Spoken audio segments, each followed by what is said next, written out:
Hey, have you seen this guy's track record last year? Oh my God, when did this gun start winning like everything? So, how do you go from making workable budget-conscious guns to durable high-velocity ones that are capable of winning championships? Well, listening to those that win championships like Niels Jonassen is definitely the right move, and now you're looking at the result of that collaboration. So you've really got everything you need for your own championship journey. Starting with the two 18-round steel magazines, which we found to work flawlessly throughout our shoot. These Mekar steel tubes with the aluminum base pads proved to be really durable since these mags were constantly hitting the ground from all the reloads we were doing. My only complaint is that if you're planning to shoot this thing and carry optics, you really need at least 3 mags so you can reload between arrays. At $35 per mag, that's pretty reasonable if you ask me, so definitely get another one. But if you intend to shoot limited, then it's probably a good idea to look at these Taylor Freelance Plus 4 base pads to take you up to 22 rounds capacity. Speaking of mags, the rifle does come with 3 different size mag releases, which you can change in reverse if you like. The medium height one is what you see here and it works really well out of the box. I can reach it without breaking my grip and it didn't dig into my sport hand. And while we're also talking reloads, the model does come with a beveled mag well that definitely helps make reloads smooth and easy. This factory mag well does add a little bit of weight as well. If you want more than that, Taylor Freelance makes a heavier and larger base pad just for that. Just remember though, you can't use a magwell in USPSA carry optics while you can in IDPA carry optics. Lastly, you do get an ambi slide release, which has a good bit of traction, sticks out just the right amount. Every time I hit it, it dropped, so it's very consistent. And if you're going thumbs forward, I had no issues with riding the slide stop either. And while we're talking about that slide, you'll notice that there are lightning cuts throughout the top and side to reduce weight and increase cycling speed. Also, you have front and rear slide serrations for you to grab onto. The front one's really aggressive, so you get a lot of traction there, but the rear one's not so much. Luckily, we don't really use the rear ones unless you need overhand slide release. One nice thing about these cuts is Koenig didn't go the Walter route and make the slide thicker, so you have a problem finding holsters. So this one, finding holsters is really easy since it pretty much fits in anything. So this slide does come optics ready out of the box, but if you choose to go irons only, there's also a great option because the rifle comes with my favorite combo, the red fiber optic front and the adjustable blacked out rears. But if you want to put a dot on it, Koenig was smart enough to include the most popular optic plates. And these are high quality plates too with steel inserts. So 4 very nice plates. And if you get the dark side Koenig, you get the extra plate with the co-witness irons built in. On this gun though, we've already removed the rear sight because we've chosen to mount a Leupold Delta Point Pro instead. This DPP is a unique design and that has a rear notch for its own included rear sight. So if you buy the extra rear sight, boom, you got yourself some co-witness irons. If you remember, we looked at the DPP before and found it to be one of the favorite dots to use in competition. And one of the reasons for that is it's just a really big window. It's slightly wider than the other comp favorite, the Trijicon SRO.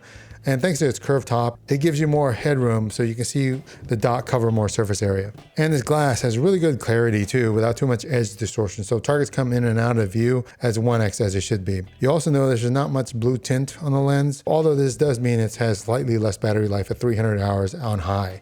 You do have a 5-minute timer to extend that life, however. And as far as dot brightness, you guys know we shoot in the desert, so it's really demanding for a lot of optics. For this one though, it had no problem standing out against this really brightly lit sand or the white IPSC steel. Found the 2.5 MOA dot crisp and well defined, so no dot smearing if you will. However, depending on which direction the optic is facing, there's a little bit of red reflection against the lens. It's not too distracting. I didn't see any signs of a second dot when you're pointing at the sun either. So to control that dot, Leupold has this super annoying single button up front that you just press repeatedly until you get the brightness that you want.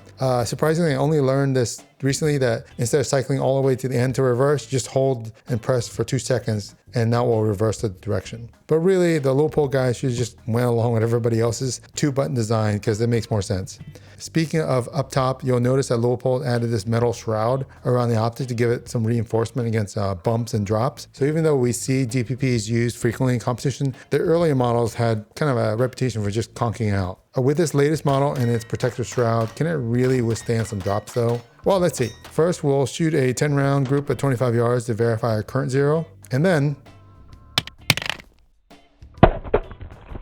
finally, we'll shoot another 10-round group and check for any POI shifts. Well, it looks like to me there is clearly a POI shift to the high left. And it's a little surprising because if you inspect the optic, you don't see any cracks in the glass or any other damage to the external sight. So even though the shroud protected the glass, it looks like the shock of the impact may have caused the adjustments to move a bit. We did re-zero and refire another 10-round group and it did stay. So if your DPP happens to eat it right on a rock, recheck your zero because that's a good idea.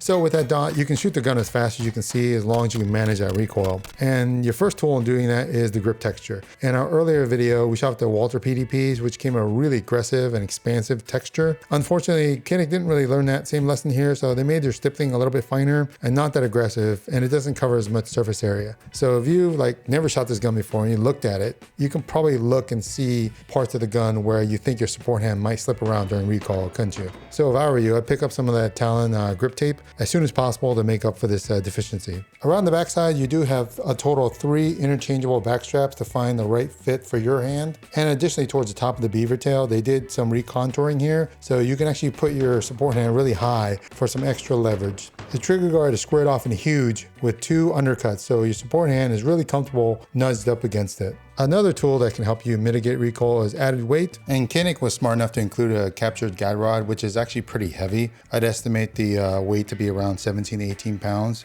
and it did a great job with our included ammo for the shoot, Supervel 9 124 grains. Having said that, a lot of dudes are playing with switching out to a heavier tungsten guide rod and even a lighter recoil spring, so you need to experiment with your ammo.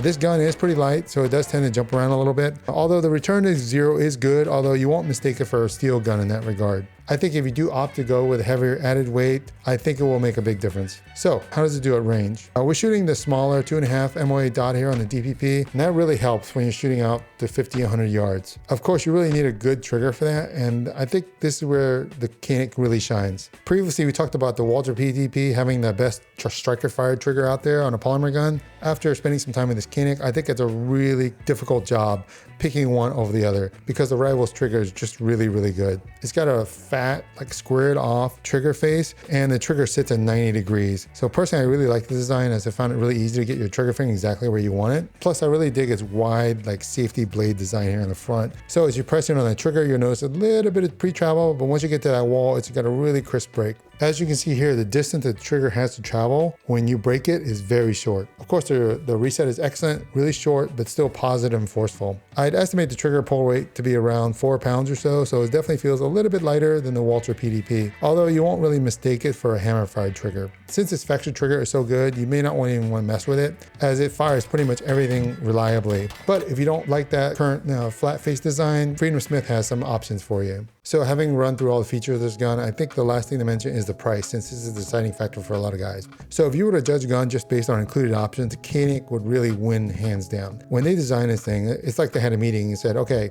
let's give the user everything they need so they can shoot the first match out of the box. It's got the right adjustable fiber optic sights with the most popular optic plates. It's got the right holster, even with an added optic. It's got a magwell for added weight and fast reloads, and it's got a lightened flat face trigger. So everything that you need for around $680 MSRP. All you really need to do is just add some really good grip tape and maybe one more magazine, and value-wise, you just can't beat it. Well, that's it for this video, fellas. Thanks for joining us today, and you found this video helpful. Consider sharing with your friends to keep the small channel growing. And as always, check out the description if you're interested in any equipment. See you in this video. Thanks again. We'll see you again next time.